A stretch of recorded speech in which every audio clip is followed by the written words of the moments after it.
kwiriye nibareke tube bamwe turi bamwe tuvuga turi bene kanyarwanda cyangwa se yaba mu Burundi yaba umunyarwanda twese turi bamwe ikiruta byose nuko twakubaka ubumwe kandi ufite umutima mwiza kawukomeza ufite abafite umutima mwiza ndabashimiye mbahaye n'icyubahiro bakwiye no gushimirwa abafite umutima mubi abo bijandika muri ibyo ngibyo bagahera muri ibyo ngibyo bazapfa basange umwami wabo Satani kuko niyo bazaba barakoreye ukiza rero nuko abantu bahinduka bakagera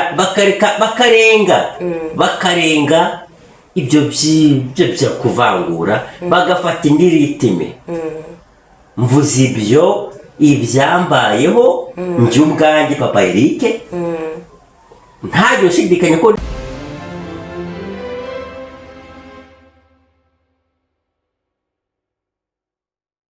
family nongeye kubasuhuza aho muherereye hose mbaha n'ikaze hano ku nama za Queen 31 tuhuje abantu bari mu Burundi nabonye ko musigaye mudukurikira Imana ibahe umugisha abakoze subscribe rero nkomeje kubaha ikaze muze tujye dukomeza kubana muri byinshi bigiye bitandukanye uyu munsi rero n'ubundi ntabwo ndi njyenyine ngarukanye n'umuntu mukunda cyane reka muhikaze atangira bibwira ngo adufitiye byinshi uyu munsi ubwo rero reka muhikaze abibwire ubundi atubwire ibyo yaduteganyije uyu munsi twongeye kubaha ikaze hano ku nama za Queen 31 yego murakoze nanjye ntago ari ubwa mbere ngeze hano nkunda kuba mpari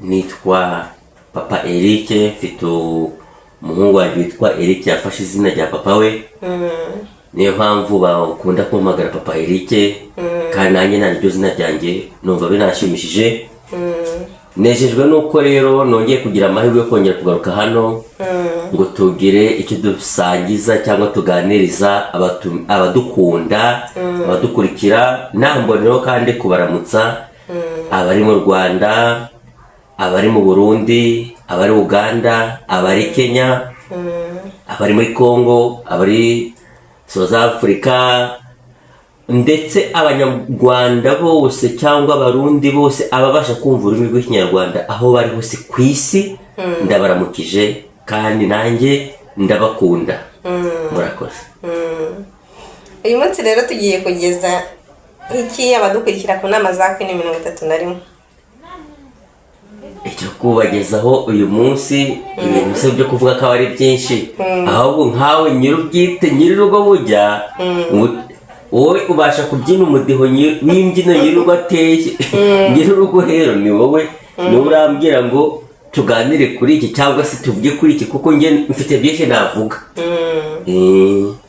none reka tuganire ku mibanire y'abanyarwanda turi hano Mozambique imibanire y'abanyarwanda baba hano Mozambique okay twamanze mbere na mbere tukagereranya n'imibanire twabagamo tutari twava mu Rwanda bivuga ngo imibanire y'abanyarwanda mu Rwanda twarangiza tukaza tukayihuza n'imibanire y'abanyarwanda uko hano Mozambique tubanye mu Rwanda abanyarwanda bagira urukundo ruhagije nubwo atari bose kuko nta byera ngo de nkiri mu Rwanda nabonaga nta mutima mubi mbese abantu basabana uko bikwiriye muri rusange ndetse nanjye hano numvaga ko wa mutima cyangwa ya ritime nabagamo kwa kundi nari nibereho umuntu asabana n'abantu bose ariko bikomeza ariko ngeze hano nasanze bisa naho bitandukanye abanyarwanda bari hano ntago ari bose hari abeza hari ababi hari abafite umutima mwiza Imana ibaha umugisha kandi bakomeze muri uwo muryo hari n'abafite umutima mubi wagira ngo baritswemo n'umwanzi shitani satani, bakwiye kumwirukana mu mitima yabo, bagira umutima mubi. Uko niko nakubwira. Gusa hari abeza bakwiye indabo, bakwiye gushimirwa, batagira umutima mubi. Hakaba n'ababi bafite umutima mubi, bakwiye gukosora, bakwiye kureka, kugira batazarinda bawujyana ikuzimu, batazawupfana. Ubwo mbese none nta tandukaniro ryo mu Rwanda no muri Mozambique, kuko ahantu hose haba harimo ababi, harimo n'abeza nk'uko bivuze. Ubwo se hari itandukaniro ririmo mu mibanire y'Abanyarwanda bari hano Mozambique n'abari mu Rwanda? Mu Rwanda ukurikije uko nari ntangiye, mu Rwanda haba urukundo ugereranyije na hano. Bivuga ngo mu byiza byinshi habamo byiza birenze ibindi, mu bibi byinshi habamo ibibi birenze ibindi, biri hasi, mbese birenze urugero. Bivuga icyo nagaya wenda ufite vuga ngo gira icyo uvuga cy'uri kugaya. Okay, ntabwo ari ibanga, reka dukosore. Hano dutanga inama hano no gutanga inama, kuko iyo mwampaye karibu mumbwiye ko ari kuza tugakosora sosiyete, tukubaka umuryango. Ubwo rero reka mvuge nk'ibintu nka bibiri nabonye bidakwiriye. Ni bihe? Abantu bafite umutima w'ivangura. Hano se Mozambique naho birahaba ku Banyarwanda bahari? Ntabwo urabibona? Oya, ntabwo ndabibona. Birahaba cyane. Sinifuje ko uzabibona kuko aho biba aba ari bibi. Hari abantu bafite umutima wo kuvangura, wa mutima wa sekibi, wa mutima wo gutera hamwe, wo kwica abantu, akumva ako kuvangura. Abo bantu aho bari bigaye, kandi basaba Imana ibahindurira imitima mibi. Hakaba n'abantu bafite imitima myiza, babandi bafite umwuka w'Imana. Nutajya mu rusengero kugira umwuka w'Imana, burya ntabwo kujya mu rusengero gusa, ariko kubona abafite ubumuntu, batajya muri iyo mitima yo kuvangura. Nawe wo gutuma bivugaho cyane, ariko narabibonye ndabizi, byanambayeho. Ubwo niyo mpamvu atagira, bivuze gutyo, hatagira uza muri comment cyangwa kamamagara ku ruhande ngo ibyo bintu uvuga urabizi. Ndabizi, byambayeho. Hano ibyo ndi kuvuga byambayeho. Hari Abanyarwanda bafite imitima mibi, hakaba n'Abanyarwanda bafite imitima myiza, bakwiye indabyo, bakwiye gushimirwa. Icyo ntabwo narenze ko kihaba. No mu Rwanda ubwaho cyarahashize, nta bikihaba. Hano Mozambique ho birimo. Noneho akaba n'ikindi rero, ngengera hano narenze ko Abanyarwanda bose bagira, mbese mbisanzuraho, reka mvuge gutyo, kumva ko uhuriye n'Umunyarwanda, umuntu yitwa Umunyarwanda, yaba ava mu mujyi wa Kigali, mu burasirazuba, mu burengerazuba, mu majyaruguru, mu majyepfo, aho ariho hose numvaga ko mbese kwitwa Umunyarwanda, kwa kundi umuntu aba abikuye mu Rwanda, numvaga ko na hano ari uko. Ariko hano nasanze hari ababiha agaciro, hari n'abatabiha agaciro. Nasanze hano ugiye nabi wakubuka n'amenyo bayaranduye. Ariko si ibyo bintu ubona biterwa n'iki? Byo kuba mu Rwanda se wenda abantu benshi babaga, natwe twese mu Rwanda, natwe turi Mozambique, wabonaga urukundo ruri mu Rwanda akenshi hano Abanyarwanda bahari, abenshi yewe banahagera bakirufite, ariko rukagenda rugabanuka. Ibi bintu biterwa n'iki kugira ngo urukundo rugende rushira mu bantu, kugeza ubwo umwe areba undi akaba atamubona mu kibazo ngo amufashe, mbese ukabona urukundo rugenda rushira gake gake mu bantu? Ubona biterwa n'iki?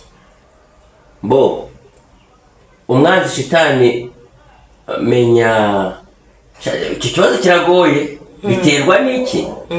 Mvuge ngo biterwa n'ikira, ubuse tuvuge ngo icyambere, reka wenda manzi ngisasire. Icyambere, ugereranyije wenda ubuzima bwo mu Rwanda n'ubwa hano ni bwiza kuruta ubwo mu Rwanda. ubwo rero kwa kuba bwiza ntekereza ko hari ijambo sinabyitangukira. Okay, mu Rwanda bagira igihe kinini cyo gukosora abantu, kubagira inama mu buryo butandukanye. Mu buryo butandukanye abantu b'ingeri zose. Hano Mozambique cyangwa mu mahanga ntabwo ibyo bintu nubwo byahaba byaba ari gake gashoboka. Niyo mpamvu bivuga ngo hano hafite kuba hari abantu baba barahageze nka kera akazana ya mitekerereze ye iyo yari afite umutima mubi n'urugero akaruwazana akaba n'umuntu wamugira inama agagumezanya n'uwo mutima akaba yawumara n'imyaka 30. None se uzaza ubu bivuga ngo uko niba atarabonye umugira inama agumana wa mutima mubi. Menya hari n'abazarida bawupfana. None uwaje afite umutima mwiza niwagumana wa mutima mwiza akazarinda nawe kuzageza nyine. Bivuga kuba nta mu Rwanda biratandukanye. Mu Rwanda haba ibigo, haba kujyanama, haba no hano wari wese acungana n'utwo. Bivuga ngo agumana umutima yakuye mu Rwanda gusa.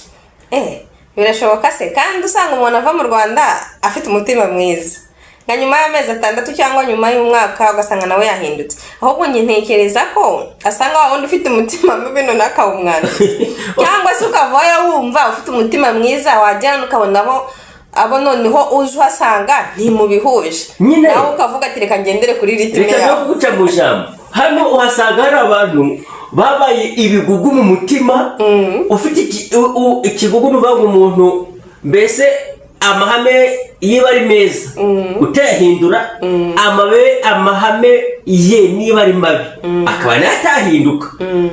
Uwazanye reka tuwe kubica ku ruhande wenda nk'uwazanye umutima wo kuvangura avuga uyu n'uyu akabikura iriya mu Rwanda akaba amaze imyaka hano wenda 30 imyaka 20. Uwo muntu ugira ngo wowe ufite icyo wamubwira kugira ngo nakureba yo kukubonamo indi shusho arakureba gusekere akureba girute ariko ku buryo yiwamugera imbere. Reka nkubwire ibyambayeho. Hari reka mbivuge uciye hejuru nagiye muri detail cyane. Yajya muri detail nabwo nta kibazo. Ntabwo ngombwa.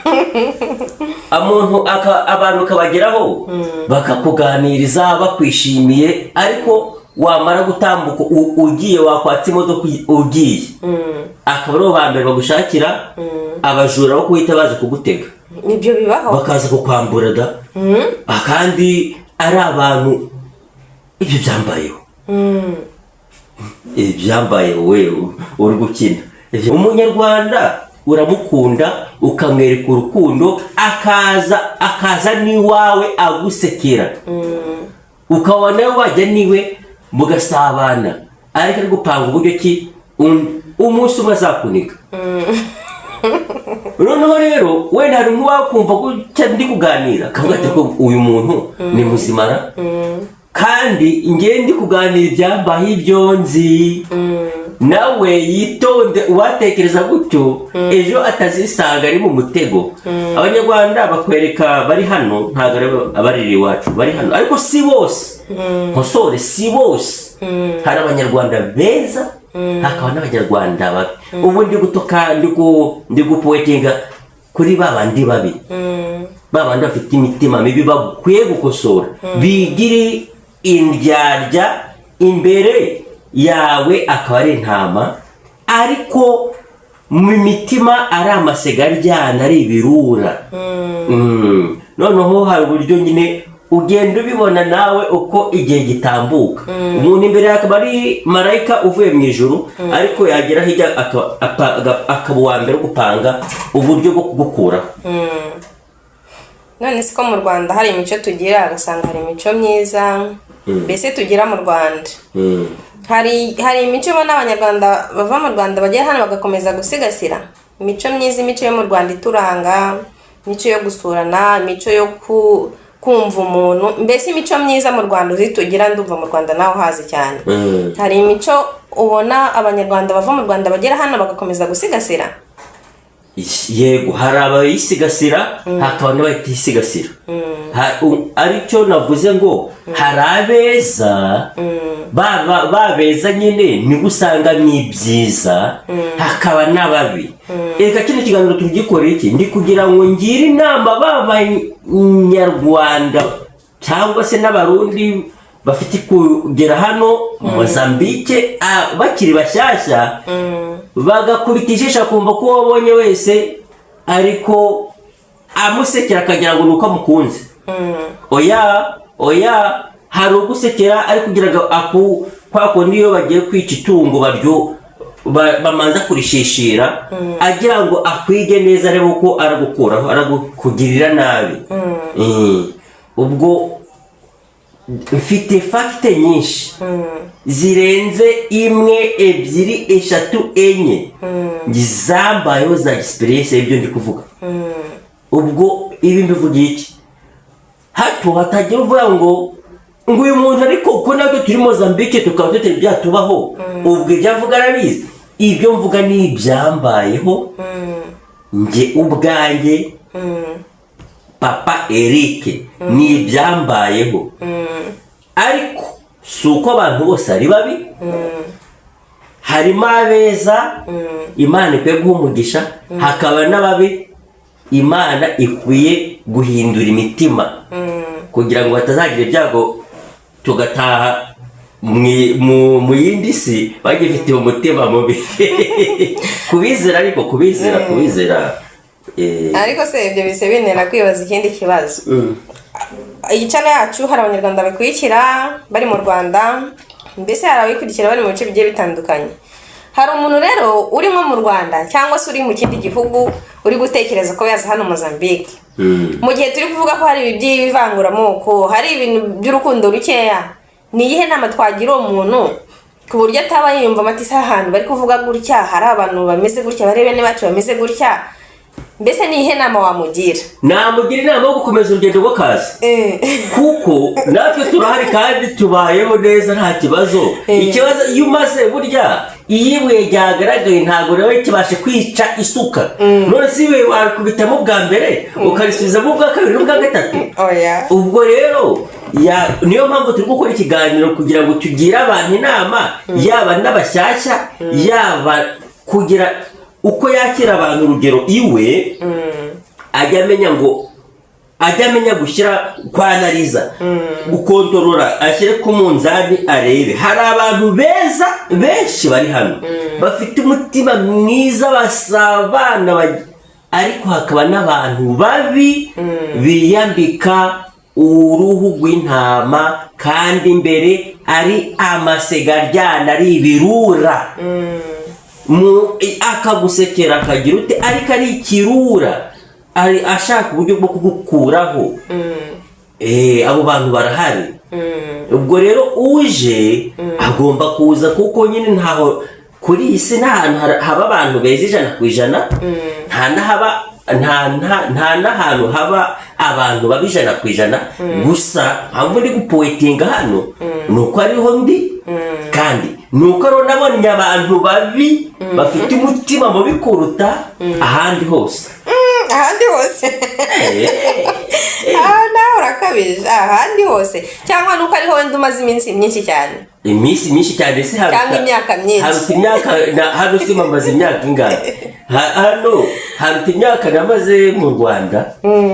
Wabonye bitandukanye mbese hano niho handi harenze ahandi? Hano ni heza, hano ni heza, hano ni heza ku mafaranga, hano ni heza.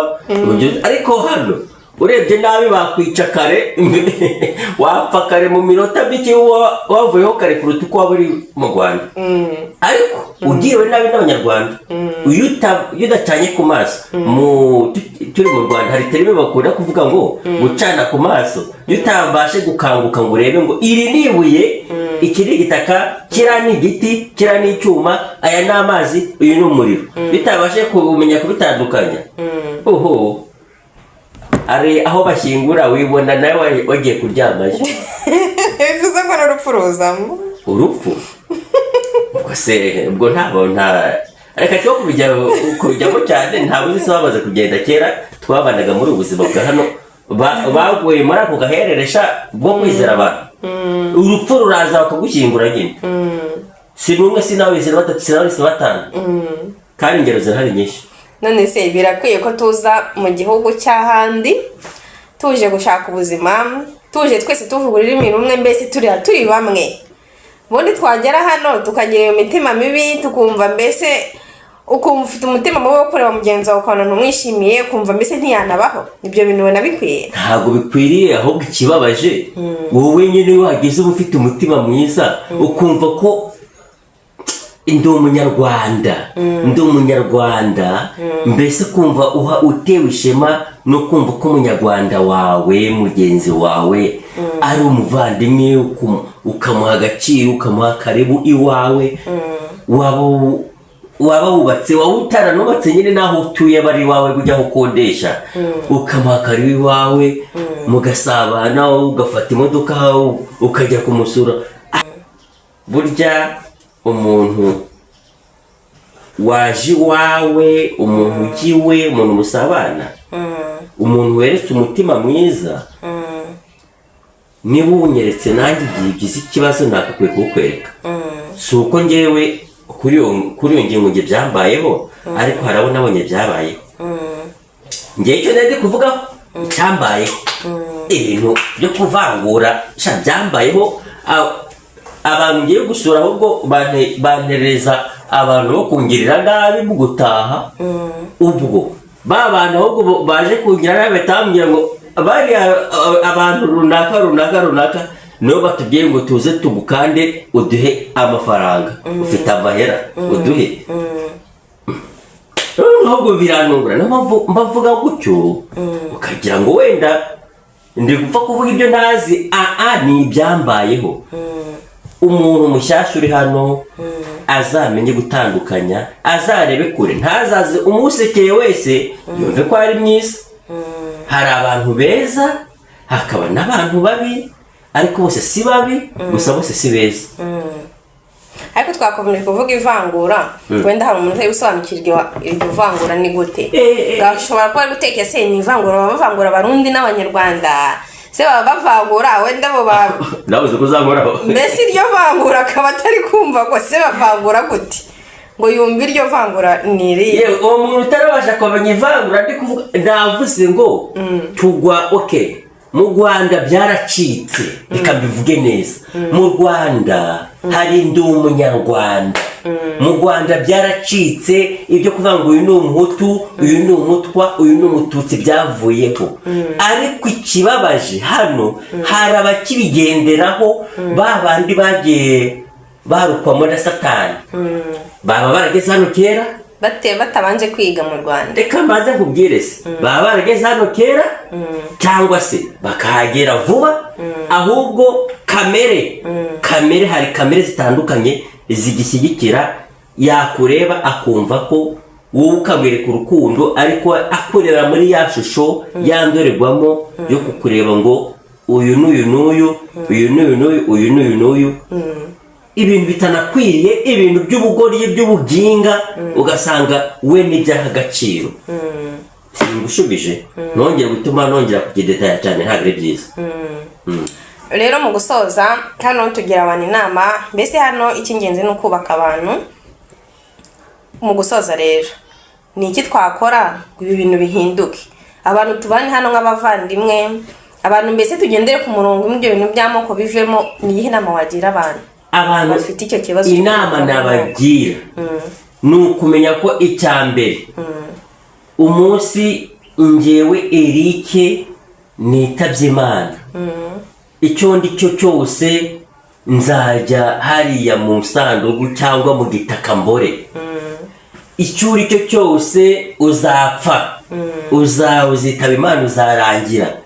Ni gute se nabonera mugenzi wanjye muri iyo ndorerwamo kandi nzi ko hano hari indirimbo ivuga ngo kuri iyi si turi abacumbisi turi abagenzi. Hano si iwacu, iwacu ni mu ijuru ku babyizera.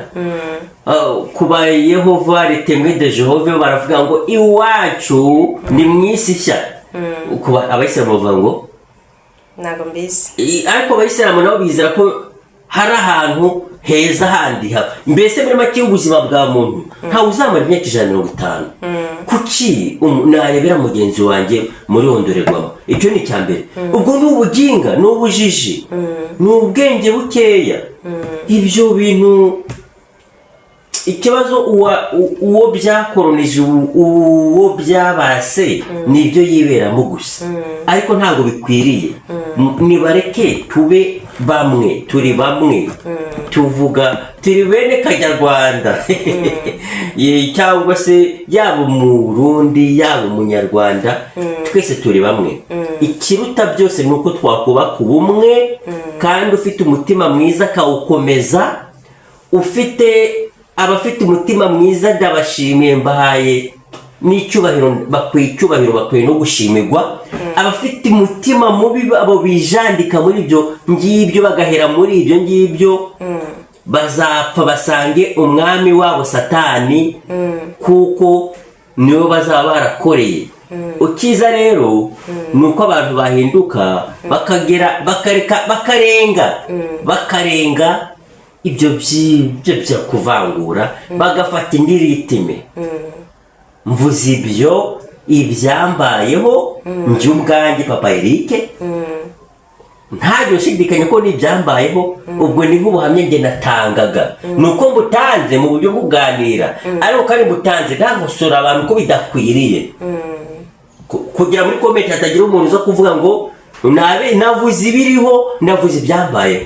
Kandi byambabaje, byangizeho n'ingaruka nyinshi, itari imwe, itari ebyiri, itari eshatu, ariko kandi bidakwiriye. Wagize neza gufungura iyi channel, kuko ubu mbivuze ndabohotse. Ubu mbivuze nzi ko mbwiye abantu benshi, bizumvwa n'abantu benshi barenze 1, 2, 3, 4, 5. Ubu ndumva mbohotse, kuko na babandi babifitiye imitima mibi nzi ko barumviramo bahinduke. Abafite imitima myiza nabo bumve ko mbahaye indabyo, bumve ko mbashimiye, bumve ko Imana yo mu ijuru ikwiye kubaha umugisha, kandi bawukomeze, kandi mbese muri makeya bakomeze muri uwo murongo.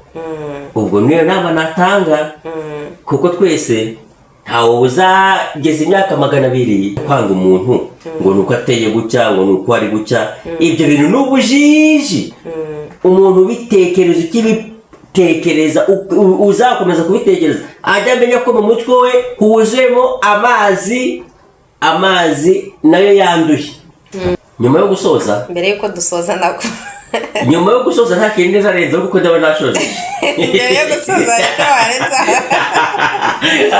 mbere yuko dusoza icyo warenzaho, mbere yuko dusoza, nasabira umugisha abantu bafite umutima mwiza, baba Barundi bumva Ikinyarwanda, baba hano Mozambique, cyangwa bari mu Burundi n'abari mu Rwanda, aho bari hose, baba Abanyarwanda bafite umutima mwiza, aho ari hose hazatwumva hose, yumve ko musabiye umugisha, kandi yumve ko n'ufite umutima mubi musabye ko akwiye guhinduka, kuko umutima mubi ntacyo wazatugezaho, nta nicyo wazageza ku bazadukomokaho. Murakoze. Wakoze kubana natwe, wakoze kutubwira byinshi, twigiyemo byinshi, kandi hari ikiri buhinduke. Sawa, murakoze, kandi Imana y'amahoro namwe ibane namwe. Asante. Namwe rero mwakoze kudukurikira, Imana ikomeze ibahe umugisha. Iki kiganiro nimba wumva hari aho kigukuye cyangwa hari aho kikugejeje, ukande subscribe, ukore share, kugira ngo kibashe kugera kuri benshi bagiye batandukanye. Imana ibahe umugisha, turabakunda cyane.